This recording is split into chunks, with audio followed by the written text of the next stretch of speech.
Welcome, I'm Josh Drive-Hayes. I've played a lot of MMORPGs, and while each is magically different in its own unique way, they all broadly appeal to one of two demographics: people who like vertical progression and people who like horizontal progression. But what do these terms mean? Imagine a vertical line with increasing numbers marked on it, let's say from 1 to 10. This line represents power, with 1 being weak and 10 being strong. We can take anything from the game, any weapon or piece of armor or equipment, and place it somewhere on this scale. A bronze dagger in RuneScape may be a 1, an abyssal whip may be a 7. Ultimately, everything can be ranked. Vertical progression is the design of things at the top being the most desirable and things lower down simply being stepping stones used to reach the things at the top. You will go through the numbers from lower to higher, ultimately wanting to get to and remain at the highest number. If an MMORPG is a vertical progression game, this table ends up being taller than it is wide. The aim is to climb and stay there. This appeals to people who want the best stuff. It appeals to people who value power over the experience. Alright, so I agreed with the first point. This appeals to people who want that climb. But power over experience, I don't agree, because the benefit of a vertical progression system is that it makes it very clear what direction to go. If I think of vertical progression as a mountain, and so the nice thing about vertical progression is that I can choose from many paths down here. And I know that if I want to get to something harder, if I want to get to something more powerful in his example, I can simply look up and say, okay, let's just aim towards that. And I may or may not have any progression of getting there, and I may want to test out multiple routes along the way to enhance my experience, but the ultimate goal is let's just work a little bit higher. Let's just work a little bit higher. And in long-term service-based games, vertical progression, this is not a static point. When you get up here, they're going to flatten this down, and all of a sudden this, what was one day a hard climb, is now going to look like these beautiful flowers, and there's going to be a new mountain. And right as you get to the top of that mountain, you're going to realize there's only one more mountain, and one more mountain. And because of that, you never have to get to here to experience this content. If you want to clear this content right here, you can simply wait for this content to get kicked down the mountain and be down at this difficulty. And so there are people who don't chase best in slot. They chase second or third best in slot, but that's still well above here, and they like climbing that power. They like being more powerful, but they just continually hike up, and this is the maximum steepness they aim for. And maybe you got a lot of time off work this patch cycle, so you hike up a little bit steeper than you have in the past. Maybe you've gotten a little busy outside of this game or are playing other games, and you let yourself slip down around the mountain, but you still prefer that idea that I know that the ultimate goal is to look up the mountain and walk towards that. Horizontal progression is slightly different. It's not that horizontal games don't have the vertical scale, it's that they spread wider than they go tall. You may have multiple items of the same general strength, but they're achieved in different ways. They may be situational instead of objectively better. The scope of experience in the game is usually broader, and older content remains relevant a lot longer at the expense of the power cap being generally lower. So let's look at some examples and discuss the strengths and weaknesses of both designs, and then maybe you'll discover which design you are most attracted to. Let's start with the basics. The most simple appeal of vertical design is the chasing of power. The best item, the best armor, the best spell. The numbers are simply higher. You can compare and contrast every item in the game and see at a glance objectively which is a better choice. A sword doing 1 damage compared to a sword doing 10 damage. Higher number, better. This can lead to game design where a single choice is objectively correct for the majority of gaming situations, and that choice has no variations within itself. If there is a best weapon in the game, everyone wants to get it and use it. That is the power you chase. For vertical players, the actual experience of getting the power comes second to having the power itself. They value the reward over the process. In horizontal progression, it's less about the power and more about variation and experience. The process is now more important than the reward, because the reward isn't specifically any more powerful than what you already have. Imagine you have a weapon which does X amount of damage, and there's another weapon in the game which also does X damage but now looks different or is achieved in a more difficult way. A good example would be the ornamental kits in Old School RuneScape or RuneScape 3. They make the weapon look different visually, but they act identical mechanically. You won't gain any extra power from having the weapon itself, but you will have the experience of getting it. The focus is on variations, not greater items. But how does this affect the game when you've got everything and new content has to be added? With vertical design focusing on the reward and horizontal focusing on the process, the risk for vertical comes in the form of, once a player has the power, why would they go through any process when they know it would reward a less powerful item? If your player base values being the most powerful and they are the most powerful, other content loses its appeal. This is a major problem with vertical design. It invalidates old content extremely quickly. Yeah, he's showing Final Fantasy XIV right here, and the dungeon he's doing is called Stone Vigil. It's around level 41. It was released within the original a Realm Reborn expansion that would be the base game available in the free trial if you downloaded Final Fantasy XIV right now. The max level in that expansion was level 50. And the free trial allows you to go into the true first expansion to that, Heavensward, which lets you get to level 60. And so being level 41 really isn't that impressive. And so there is this question of, why is he doing it? Well, up in the top left, you'll see the party frame here. And there are two people in here, a level 41 and a 43, that are genuinely benefiting from this content. They are getting their experience. They may need this to progress a quest. This may be something that drops gear that is valid for them. It might be something that helps them in some way.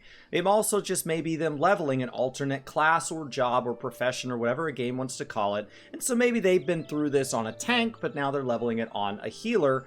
It really just depends on the person, but a lot of times you have people in here that this is actually relevant content to them for some reason or another, or maybe multiple reasons. However, there are two other people in this party. There is the bottom DPS, and there is our lovely hero in this story, Josh Strife Hayes, the tank, our paladin, our shining knight. And they have a little symbol next to them that is the sync system. It looks like a little S inside a square. And the sync system means that Josh Strife Hayes is actually substantially more powerful than this. I know that's shocking. It's probably the vest. But he is somewhere above level 43. And this content in this particular game is not designed to be done above level 43. And if you do, it would cheapen that content for the people that are here to be legitimate. And they would have to do things like, do we let it grant experience and so on. So instead what they do is they go ahead and bring him down, which means there are abilities on his bar, such as this little invulnerability ability that he does not unlock until he's like level 50 or higher. And that is not available to him in this content because he has been brought down to level 43. He's been made weaker. And in Final Fantasy XIV is very much a vertical progression game. And so why would he do this? Well, the actual act of doing this is funneled through a system called roulettes, where you run a manual, you manually opt yourself into running a random dungeon once a day. In this case, this may have been the leveling roulette, and this puts you in with people that need leveling dungeons, because without it, these people might need this dungeon and they can't find other people to run it with. And so, as he noted, it would be very easy for a vertical progression game for somebody like our Josh Strife Hayes Paladin here to say, I don't need to help you, that is not something that benefits me. And he could just move on with his life, but instead, he can come down here and the roulette can give a roulette bonus. And so I can see down here at the bottom that his character is not its maximum level, so he's going to get a substantial chunk of experience for completing this dungeon. He may also get some currencies that he needs, and while he's doing it, it's a chance to get gear and do some things like spirit bonding, which based on the fact that these dots are white, he doesn't care about.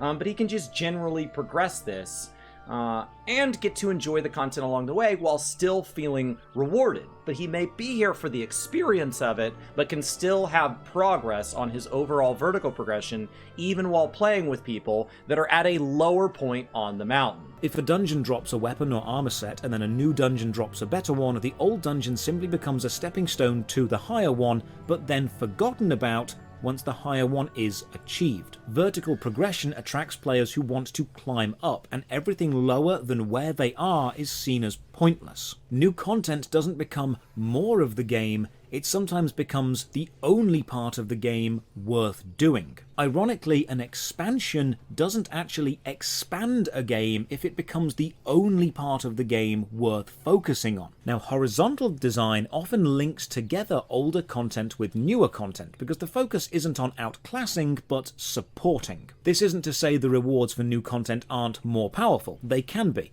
but they are never completely eclipsed by new things, or the time taken to advance on the vertical ladder is still great enough that old content is still worth doing. Consider a new expansion in World of Warcraft. When something new comes out, the older content and the older expansions are often outclassed in terms of power. The best items from 10 years ago are superseded by average items from now. But for an excellent example of horizontal design in content, look at the Barrows armor in old school RuneScape. The Barrows minigame released in 2005 and the rewards from it remained relevant for years. Indeed, old school RuneScape itself released in 2013 and the Barrows minigame is still a vital part of a new player journey.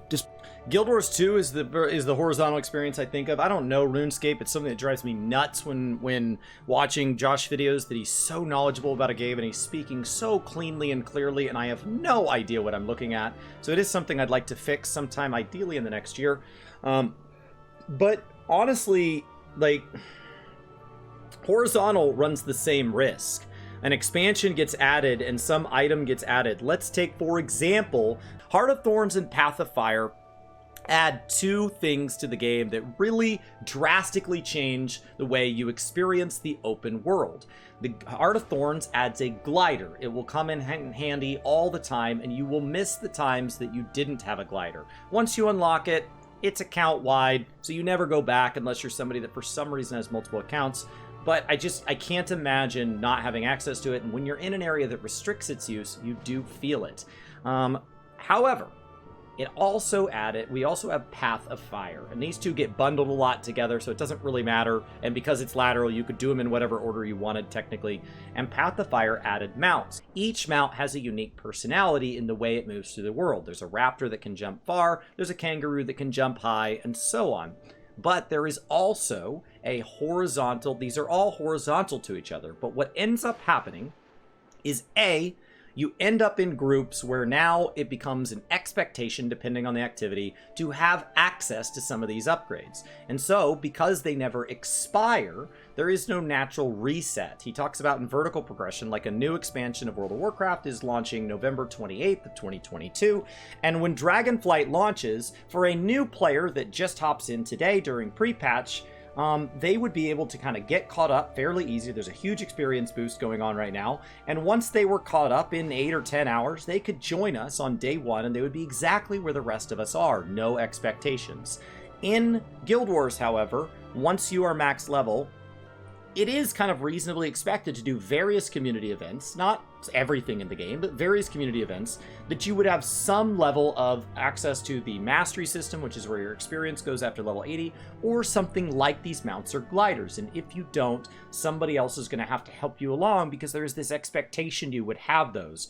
And so because no reward has ever expired per se, now all of a sudden I can be expected to have the relevant unlocks from 5-10 years back. Guild Wars does a lot to combat this in the very same ways that I explained that Final Fantasy does a great job of making sure that vertical does not mean that old content is trash. So Guild Wars in particular does a very, very good job of making sure there are plenty of things to do at every stage, but it ends up once again feeling kind of like a mountain, where the amount of horizontal things necessary to get to the top of what Guild Wars is offering starts to act as its own form of horizontal. Rather than climbing up a single path to the top, though, you are building a mountain of all of the horizontal things you've achieved and how they invest in each other. And that ends up adding its own level of kind of, is it too late to join this game? Am I behind? Despite many similar rewards now existing, it's not been overshadowed. When an MMORPG receives new, high-level content, vertical MMOs often watch older content become irrelevant because the power level has risen, and horizontal MMOs watch older content become another piece in a greater puzzle as the variation increases. But both of these and in a vertical progression, now you have to invent artificial ways to keep that from happening. And in a horizontal, you have to create artificial ways to give me a reason to do the new stuff. Because if everything is lateral and I've already achieved the same, I've already gotten all 5 variants on how a sword can function, then why would I get a 6th? Is it really going to be that different than any of the equivalent ones I already have? Can lead to issues. With point 3, power creep versus feature creep. All right, if your game is vertical, players want more power. If your game is horizontal, players want more choice. Adding power is simple. Increase a number, weapon do more damage, armor stop more damage. Even releasing a new class or race like Neverwinter did with the Metallic Dragonborn and just straight up giving them better passive buffs. Adding more power patch by patch is super simple, but it leads to the inevitable endgame of power creep. When everyone is godlike, no one is. Power is only powerful when compared to something less so. And when everyone is hitting millions of damage, the number itself isn't considered large, that's just normal. A player who wants to be considered powerful must be compared against a player of lesser power. So by increasing the power cap every update, you're adding small but constant windows of gameplay where the players race to achieve the increase in power and enjoy being more powerful for a short time before inevitably everyone catches up, so you increase it again, and you repeat this forever. Horizontal progression, however, may avoid that absurd degree of power creep, but it still faces the equally complex issue of feature creep. If a new update in a horizontal game can't simply make a number bigger, it needs to change something mechanically, adding a new choice, a new situational effect, a new experience for the player, a weapon which has elemental damage or does more damage at nighttime, or armor which works better when you stand still. If you can't just make a number go up, you have to make the gameplay experience change, and while this is great in the short term, it can lead to a massive amount of intricate features being added which are overwhelming when a new player joins and has to understand all of them in one go. Feature creep can sometimes even be more insidious because it's also substantially harder to balance. So I don't remember if balance was one of his subjects, but with vertical, the fact that we're always resetting to the newest power means that the newest boss is always really just tuned to the current gear, the gear that released the same time the boss is. And it's very easy to picture a world in which a developer releases gear in the same month as a boss, and that gear is designed to kill that boss. And you can see why it would be very frustrating if the gear that came with the patch wasn't good enough to clear the patch, because they were clearly meant to go hand in hand. But how do you design something horizontal where decisions you made 5 or 10 years ago, when you look at something that was 10 years ago today, the most dominant console in the world was the Xbox 360. And so when you put that in perspective, how can you expect a developer back then, with all the foresight in the world, to have designed something that is not going to somehow now limit choices that you can make today? The enfranchised player base doesn't realize how complex their game has become as they've adapted to each feature change slowly. It doesn't feel much more different because things were added one at a time. But then a new player joins and they're told about many systems added slowly over many years, and they're expected to understand how they all link together. Sometimes these negatives can actually combine and you end up with an MMORPG adding updates or content which both increases the power level substantially enough to invalidate old content and add new complex systems which are overwhelming for new or returning players. These types of updates are often met with major backlash from the player base and result in people leaving. Yeah, I mean, that's a very fair point. If you do both, you end up with the worst of both. And they don't always feel it right away. So he says with people leaving, and so I think it's very easy to think of a time that they added a bunch of stuff to do in a vertical progression system that felt like you had to do it eventually, but then I was also chasing power, or in a horizontal progression game where they added something that felt like now that's too powerful and it nerfed everything else. I thought this was meant to be equal. But there are also things that just cheapen the game over time, and you don't always feel it right away. So what I would say is sometimes those patches are just slow, iterative things, often under the guise of quality of life. What ends up happening is they add something that makes things way nicer. Now I'm going to be able to play way more. Now I'm going to be able to do as many quests a day as I can until my fingers bleed. And then when they add these things to the game, you realize, oh, I think the act of getting those things and wanting those things and circling that with my friends and doing that loop was the fun. And so when you just cut the loop, it just became this flat noodle on the floor, and I don't care anymore. And that can take time. So the burn he's talking about when people leaving is not always even immediate. For a great example, see the evolution of combat for RuneScape back in the day. But this leads on to point 4. Developers must know that power creep or feature creep exists, and they must realise the issue. So why do they do either one? Well, it's because the player base that game is aiming at actually values the advantage they can gain from being the player to exploit that change. Players who enjoy games with power creep often enjoy the power creep because it's a measurable way to be more powerful than someone else. This is especially prevalent in PvP games or on PvP servers, where creating a power imbalance in your favour is literally part of the experience. You can have a better weapon or a better set of armour, and you can use that power to defeat someone else. The imbalance is by design, and new players will struggle to beat old players because the maths simply doesn't allow it. A vertical progression game encourages players to climb the ladder by letting them compete with players higher up on it and losing, or I mean, I think it also depends on how do you approach it mentally, right? Sometimes people just like being pushed up the mountain on a single trail. What do I need to do next? Just stay on the path.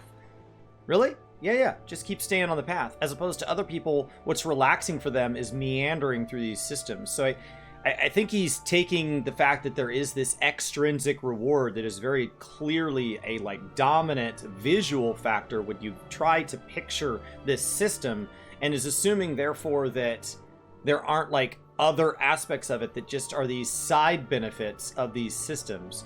There are a lot of people that like vertical progression games that have no intention of getting to the best gear. And there are a lot of people that like horizontal games that have no intention of trying a little of everything.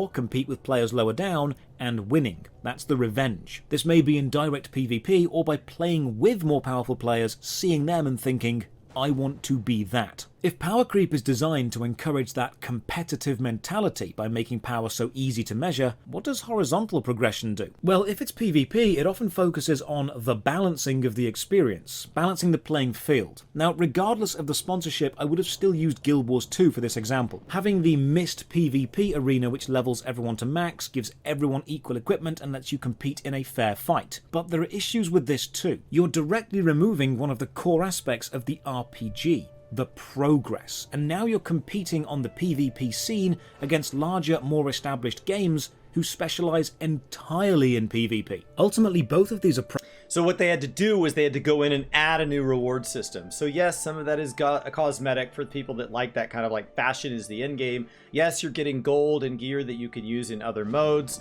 Yes, you're getting, you actually get experience items and things like that that you can use to level other characters or to level your character. You're also gaining experience since you can jump into it below max level and it will scale you up. And so then when you leave that mode to something where your level matters, you are higher level. But they also went ahead and added an additional system called reward tracks, which dumps all sorts of things. And their larger PvP mode, World v World, actually has like a mount lock behind this that is usable in that mode. And so it becomes this progression system on its own. So because they removed what he's talking about, I will tell you the way Guild Wars solved what he's pointing out as a flaw with it is a great example of where that flaw is it's something Guild Wars is aware of, and they had to then put a system on top. Well, the problem with MMOs is sometimes it doesn't feel good when you realize that it's a system on top of a system on top of a system. We get this kind of hate in the community of, oh, it's just a system simulator, but they all are. Where we're talking about that, when that phrase gets used, that it's just systems, is that it's because the system no longer feels like it's funneling games. It no longer feels like it's helping me get somewhere. It feels like it's the thing between me and the fun. Approaches. Adding increasing power or adding increasing features serve to deepen the divide between the player base from the start and finish of the game, and this often ends up needing a stat squish or feature reset to fix, which leads to point 5. When the game simply becomes too vertical or too horizontal, and the gap between players too great, the game has to be brought back to a manageable size for the player base to actually play together, and resets can be complex in different ways. A power-based stat squish mostly just involves reducing the numbers, which never feels good because players feel like you're taking earned power away from them, but can sometimes be justified for the longevity of the game. And while I'm not a fan of the process of removing anything, I can understand the long-term goal they're going for. World of Warcraft and Final Fantasy had literally gotten to the point where it was hard to track the numbers. It was becoming hard to literally track them. And so they said, let's just cut you down, but we're also going to cut down the things you target. The theory there being, when they described them, we're not worried about execution here. The theory being that if it took you 10 seconds to kill a monster in the open world before, it would still take you 10 seconds to kill a monster in the open world. Now, in reality, the rubber hits the road. It's not always that perfect. And there are winners and losers anytime these systems are implemented. But there's no need to be fearful of them, because when they do them, you don't know what it's going to feel like till it's there. Simply seeing the math on a slide in a presentation is great, and it gives us the communication we need, but ultimately you need to store that information away so that it isn't in the back of your head when you are going hands-on, because without going hands-on, it's very hard to picture a stat squish. The feature trimming, one of the things that also needs to get noted is it may not even be a balanced necessity. It may just be the spice of life. When you talk about a horizontal game like Guild Wars 2, if every class is capable of clearing every piece of content, then what ends up happening is you clear a piece of, you're on a class and you're invested in it and you're building gear around it and you have builds around it and you get good at playing it. Why would you ever change? And so sometimes it's about just fostering that change and saying there's an underutilized class, let's buff it. There's an overused class, let's nerf it. Let's just cause movement for the sake of movement. As somebody that plays Warhammer, I know Josh Strafe-Hayes could probably talk a fair bit about when they nerf a model that's maybe getting overused or is over successful, or they buff something else, or they add another rule to the game or your army that causes a model of yours to maybe go spend some time sitting on a shelf and not get used for several years, multiple expansions. They've occasionally even removed models from the game. And that keeps the game more interesting, even without worrying exclusively about the newest models being added to the game. Like how Neverwinter briefly had damage numbers in the tens of millions and had to reduce all numbers by a factor of several hundred before we ended up hitting trillions. A vertical power-based game has an unusual relationship with stat squishes. They will be needed more frequently, but because they're just reducing the numbers behind the scenes, they're actually very easy to do. Horizontal progress games, however, have a much harder time resetting to a manageable size because the game grows not in numbers, but in features. And a stat squish would be more of a feature squish, removing excess mechanics or talents or skills. And this can involve changing the fundamental way in which certain playstyles will work. Neverwinter is again a good example. When Lifesteal, a stat which restored your own health by a portion of the damage you do, was removed, an entire style of tanking was removed from the game with it, and squishy players who relied on aggressive gameplay to survive were now useless. They were just squishy and dead. The feature squish and the removal of lifesteal actually made the game slower and the combat less intense, which was something Neverwinter had pushed away from for many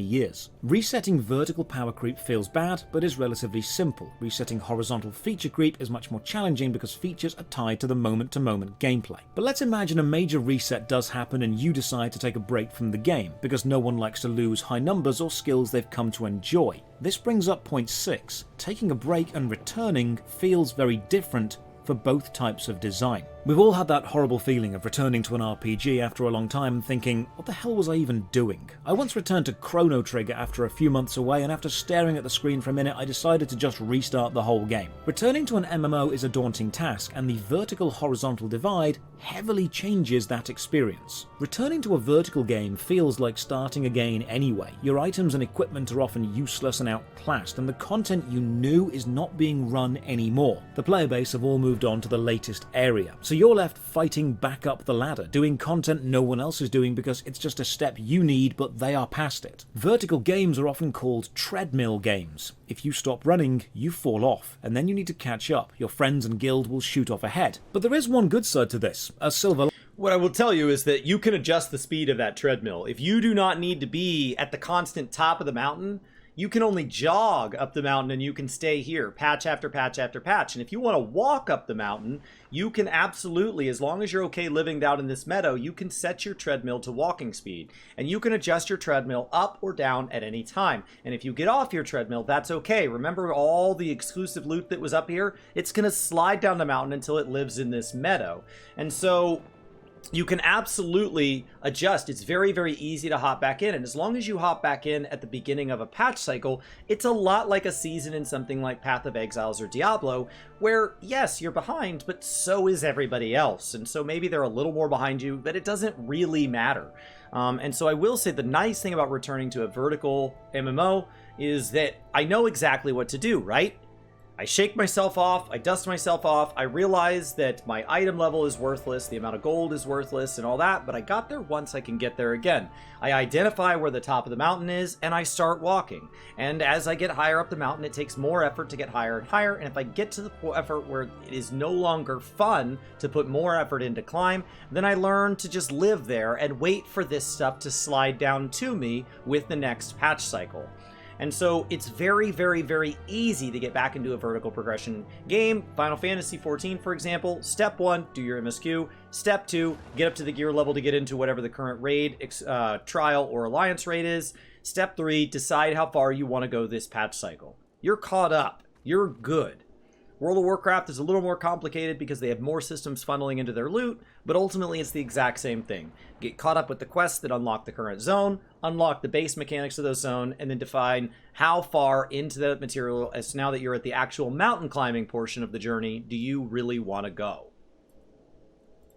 Aligning to this cloud, you've got a pretty good idea of what you need to be aiming for. You just head to whatever the highest number is or the newest expansion is. The beauty of having an objectively best choice is you can just make that choice. Returning to a horizontal game, however, is a bit different. Your equipment often retains its power, and your rare items retain their value because they've not been outclassed, they're now just a variation on something else. So the player base is still doing what you already know. They're just doing it in different ways. There are new systems you need to learn, or old skills revamped to work in new ways. I get this feeling whenever I return to old school RuneScape. My skills haven't gone anywhere, my equipment is still useful, there's just new stuff to do in various directions. Returning to a horizontal progression game often feels easier, because you feel that you've still got what you left, but now...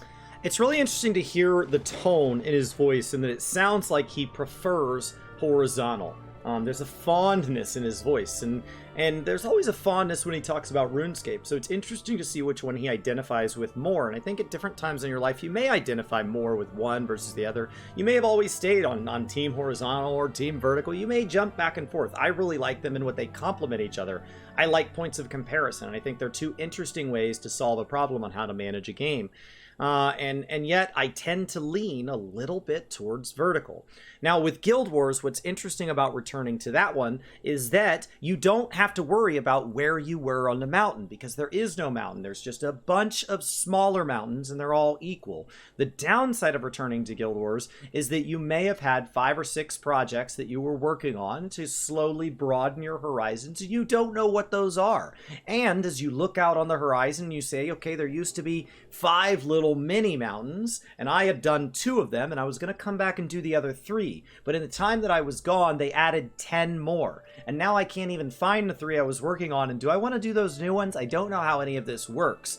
And so it can be very overwhelming. Horizontal games tend to feel a lot more sandboxy, but the problem with a sandbox is a sandbox without the right tools and without the direction is not a chance to build a sandcastle, it's a chance to be lost in a desert. And so it is very, very, very easy to walk into Guild Wars, and it is like visiting a friend at their house, and they say, hey man, why don't you stay for dinner? And you say, that sounds great. What are you having? They said, whatever you want.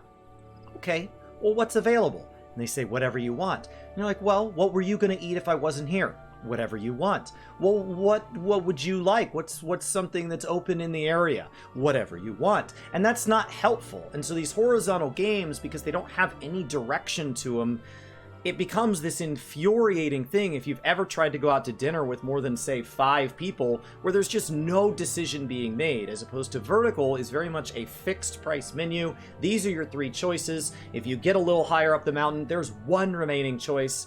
And so returning to them has pros and cons. Both games, it is very easy to take a break. In vertical, it's easy to take a break because when you come back, all you do is climb the mountain. You climbed it once, you climb it again. You'll find you're a lot faster at getting your feet under you if you've climbed it once before. Horizontal, it's very easy to take a break because everything's right where you left it. However, Vertical, it doesn't feel good to take a break, because when you came back, that stuff that may have just slowly slid down the mountain, and as it slid down, you acquired the new stuff, has slid all the way down here to being flowers. And you remember it being up on the peak, and you missed it aging its way down, where you're like, I would have never let it become flowers. Well, now it is. And so whatever huge amount of gold or whatever you built up is now usually worthless, and that doesn't feel good. Horizontal can be very, very, very overwhelming to jump back into, because I don't remember what the hell I was doing. I don't know where to go from here. I feel like I left before. I came back and you're saying all my gear's still relevant. So why am I here? What am I getting? You're saying there's a bunch of new stuff, but it's not better than my stuff? And so it's very, very hard so there's pros and cons to both. Now it's also harder to pick a direction, because there's no objectively correct or best thing. It's often a case of, what do you want to do? And more often than not, you'll end up thinking, well, I don't know. What's worth doing? And all of this ultimately leads on to the final point.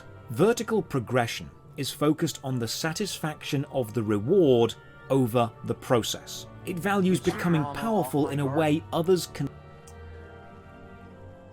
see and then respect. It often leads to objectively correct choices in gameplay loops and character builds, whereas horizontal progression is more about enjoying the process than the reward itself, and becoming powerful in a way that's personally relevant to you, but not necessarily more socially powerful than anyone else. I think that's very much a version of how two people might play those two types of games. However, I also think vertical is about helping funnel me directly to the fun. I got off work, I had a long day, I just want to play a game. I don't want to sit here and do this, I just want to have the path laid out for me, a curated experience. And the horizontal can act a lot more sandboxy and can be filled with player agency and player choice and a chance for your mind to roam and your creativity to flourish. I think that chasing power in a horizontal game results in crazy theory crafting and trying new builds that no one's ever thought of before. But chasing power in a vertical game is this, I got the biggest, baddest thing, and I know you know that you want it, because we both know that it is objectively the best. If you look at somebody more like my friend Brian that I run Work to Game with, he plays vertical progression games as a way of climbing many paths to a certain point on the mountain where his lifestyle and his other priorities allow, and then he tends to look at other chances to continue climbing that mountain over and over from other perspectives. And in horizontal games, he likes to go and explore all these individual systems without mastering any of them, and so it acts very exploratory in both games, even though it looks very different. Vertical games encourage the players to play by adding new things for the players to chase, the allure of power and the dominance over other players and over the game itself. In a vertical game, power is the driving force. The journey is simply a step on the route to power. Horizontal design adds content for the players to experience, and the value of the experience itself is the valuable thing, even if you have nothing to show for the experience beyond memories and enjoyment. The satisfaction of gaining power is replaced with the personal satisfaction of overcoming a gaming challenge. I think he's equating horizontal with being more intrinsic and vertical for being more extrinsic. And that's an interesting correlation. I don't know that I would say one has to lean one way or one has to lean the other. Intrinsic means internal. I know he's talked about it before. Intrinsic is this idea that something has value for the sake of value. And that as you are moving up a ranking system in a MOBA, you are improving for the sake of improving, but you're mostly just enjoying the journey, and every single time it ends up resetting anyway. Vertical progression games that have seasons to them feel like this. If they keep resetting the season, it's the first one to the cap. What do you get when you get to cap? Well, the season resets and it all gets deleted. And so it is this chase, and it is very, very vertical because you're all running up the same mountain, but you're speed running the mountain. And then on the other side of things, you have these extrinsic rewards, which I'm going to assign to a horizontal game in this case, because I think he represented the two other ways to look at this. And that is an external reward. I'm doing this because I get something. And I think that meta events in Guild Wars 2 are a great example of this, that a lot of people, once they've done them a million times before, they keep doing them because of the reward. They're doing them because they are getting something. It's an interesting example. In Guild Wars 1, you can actually use the bonus input to just get given some of the best weapons in the game from the very start. You can use them immediately. So you'd be thinking, why am I playing the game? There's very little I can get that's better than what's been given to me. But while I was playing, I realised that's not the point of Guild Wars 1. The numbers are incredibly low and the items are relatively easy to get. You play for the enjoyment of the process of playing, not necessarily the gaining of power. So when you log into any MMO, ask yourself, why are you playing? Do you enjoy the process itself, or is the process simply a means to an end? I think that's why Intrinsic is more sustainable. But it's very hard to add intrinsic value to a game. It's very hard to add the fun if the fun's not already there. So it is easier to say, and now it comes with a shiny new car. And so I think it's very, very easy to just pile extrinsic on. And a lot of people, even if there is intrinsic, they like getting something. They like a little gift bag when they leave a party. You want to be objectively better and more powerful than others, or do you want to be as powerful in a different way? Do you want to be part of the race, constantly pushing forward into the more powerful, more difficult content? Or are you content to go and do the older stuff because it still has meaning to you and isn't yet outdated? Are you a vertical progress player or a horizontal experience player? I'm intrinsically, internally, perpetually, to my very core, a vertical person. I compete in everything I do, and that doesn't mean I have to win, but I like to know where I'm at. I like to know where I'm at compared to me in the past. I like to know where I'm at compared to other people with the same life experience. I like to know where I'm at relative to the whole, and I don't have to win. That's fine. I don't even have to. I've gotten to a point where in my life where I don't even have to see myself getting to the point that I get to improve. I'm willing to take on things knowing that I'll probably always fail, but I still want to know where I'm at. I like that ranking portion, and so I find myself chasing ranking, whether I am in a horizontal system where the game itself is driving me to chase breadth, not depth, regardless, because that is the way I play the game. I play even horizontal games in a vertical progression way. So even if they design the game to be horizontal, that's fine. I will find a way to make it vertical. How many small mountains can I climb? Can I climb small mountains faster than myself? Can I climb small mountains with more challenge? Can I do something that's mine? And I like that. I have friends that are much more horizontal in their very nature, and they like knowing about the variety of life, and they really aren't that worried about doing the hard stuff. And people like my brothers and I, they're very competitive, can sometimes give them a hard time. My brothers can go, well, why do you even play if you don't want to be the best? If you're not taking on the hardest stuff? If you're not going to get the coolest gear? And like, oh, why do you play if you're going to be trash at the game? But they are playing for that experience, and that doesn't matter if it's a vertical progression game that is driving them up a linear path where the goal is always more power. And they may even want to reach as high of a power level as they can, and they may even get a little bit frustrated when they realize that they are being asked to get better at the game, to climb, because the climb is the part they're enjoying, not necessarily the skill game.